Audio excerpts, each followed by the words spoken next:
దగ్గర చేసుకునే ప్రయత్నం చేస్తున్నారంటే కాదు, మరో రకంగా సేవలు అందివ్వడం కోసంగా చేయడమే తప్ప అంతకు మించి పొలిటికల్గా వెళ్ళటం అనేది లేదు. ఆ డౌట్ పెట్టుకోవద్దు my dear friends, media friends. లేదు, పొలిటికల్గా వద్దు. పొలిటికల్గా ముందుకు వెళ్ళటానికి నేను అనుకున్న లక్ష్యాల్ని, నేను అనుకున్న సేవాభావాల్ని, ఆ సేవల్ని చేయడం కోసంగా పవన్ కళ్యాణ్ ఉన్నాడు, ముందుకు వెళ్తున్నాడు. రైట్. సో గోపి గారు చూశారు కదా, చిరంజీవి గారు క్లారిటీ ఇచ్చేశారు. ఇంకా ఎవరికి వాళ్ళు షట్టర్లు మూసుకోవటం ప్రతి పార్టీ అని అనుకోవచ్చా, లేదా రేపు ఏదైనా జరగవచ్చు అని అనుకోవచ్చా? వాసుదేవన్ గారు, మీకు 99 టీవీ ప్రేక్షకులందరికీ, ప్యానెల్ సభ్యులకి నమస్కారం.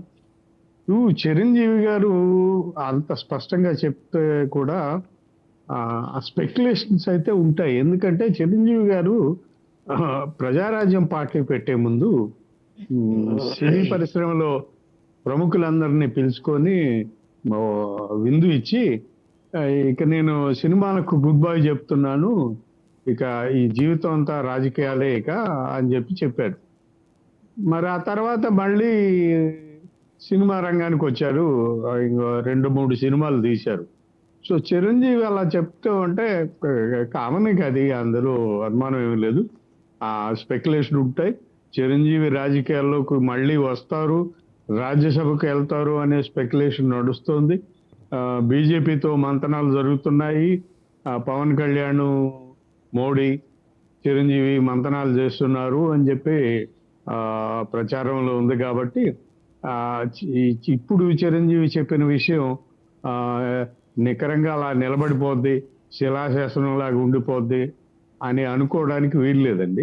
రాజకీయాల్లో ఎప్పుడైనా ఏదైనా జరగవచ్చు, అందులో అనుమానం లేదు. పవన్ కళ్యాణ్ ముందుకు వెళ్తున్నాడు రాజకీయాల్లో, రాజకీయాలంతా నా వారసత్వంగా పవన్ కళ్యాణ్ చేసుకుంటాడు అని చెప్పినా కూడా పవన్ కళ్యాణ్కి ఎప్పుడు అవసరమైనా చిరంజీవి రాజకీయ రంగ ప్రవేశం చేస్తారు, అందులో అనుమానం లేదు. అది ఆ దిశగానే ఆయన అడుగులు ఉంటాయి. అది చాలా క్లారిటీ అయితే గోపి గారికి ఉంది. శివపార్వతి గారు మీరేమంటారు? చిరంజీవి గారు కుండ బద్దలు కొట్టాడు చెప్పేశారు. I confine my self to only service activities, what all my wishes అవన్నీ కూడా పవన్ కళ్యాణ్ గారు తీరుస్తారు, రాజకీయాల్లో ఆయన ఉన్నారు. అంటే ఇన్ అదర్ వే అరౌండ్ ఏంటంటే ఆయన జనసేనానికి పూర్తి మద్దతుతో నేను నుంచొని ఉన్నానని చెప్పేశారు. అలాగని తాను యాక్టివ్ పాలిటిక్స్లో ఉంటానని అయితే అంటలేదు.